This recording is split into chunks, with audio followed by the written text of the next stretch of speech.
What else impacts thyroid health? Now, we really have to look at your gut health. So we know that 20% of thyroid activity depends on a healthy gut microbiome and is really dependent on healthy gut bacteria. We actually carry 4 pounds of healthy bacteria in our colons. And we recognize that things as simple as changes in key neurotransmitters like serotonin and dopamine that make us feel great can impair the conversion of inactive to active thyroid hormone. When we're looking at things that can be very helpful, looking at gut health, I think specifically about testing the GI map, which is a DNA-based stool test, looking at food sensitivities, as well as considering a purification program that actually helps your body detoxify, like my program Clean in 14, that will help improve conversion of inactive to active thyroid hormone.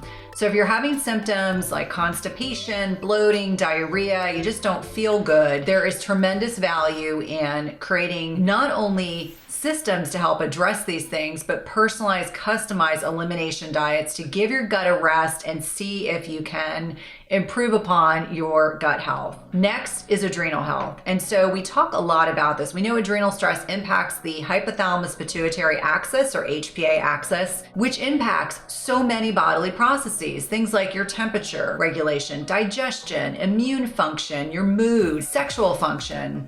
And we know that adrenal stress impacts the gut, the brain, and the lungs, and specifically immunity, and can contribute to leaky organs, leaky brain, leaky gut, leaky lungs, all of which are no good.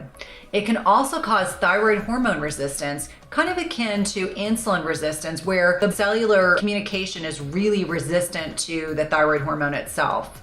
We know that cortisol also inhibits the conversion of T4 to T3, so inactive to active thyroid hormone. And recall that 93% of thyroid hormone is bound to T4. So underconversion is a serious problem. The other piece is that chronic stress will increase reverse T3, which we think of as the brake of the thyroid system. And lastly, we know that high cortisol inhibits estrogen metabolism. So this can make us recirculate forms of estrogen that can create a whole host of problems. This is where the Dutch, the dried urine and saliva-based hormone testing, can be hugely beneficial. What are some of the things that we can proactively do? Now, if you have known and diagnosed thyroid issues, I recommend that you do a gluten and dairy-free diet. We talk about molecular mimicry, but the body really doesn't recognize or differentiate gluten and dairy proteins from our own thyroid proteins. Limiting or eliminating alcohol, as well as processed foods, specifically seed oils and refined carbohydrates, and really taking time to rebalance our macronutrients.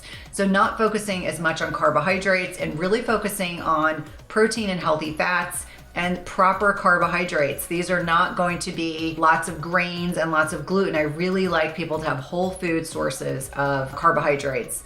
I love things like beet kvass, which beets are amazing for not only gallbladder, but bile support and detoxification. Key ingredients like ginger and citrus fruits and dark leafy greens can be very, very helpful for supporting our bodies, as well as cruciferous vegetables like broccoli and cauliflower and kale and things like that. They can help package up extra estrogen, as well as focusing on grass-fed beef. Those are some of my favorite ways.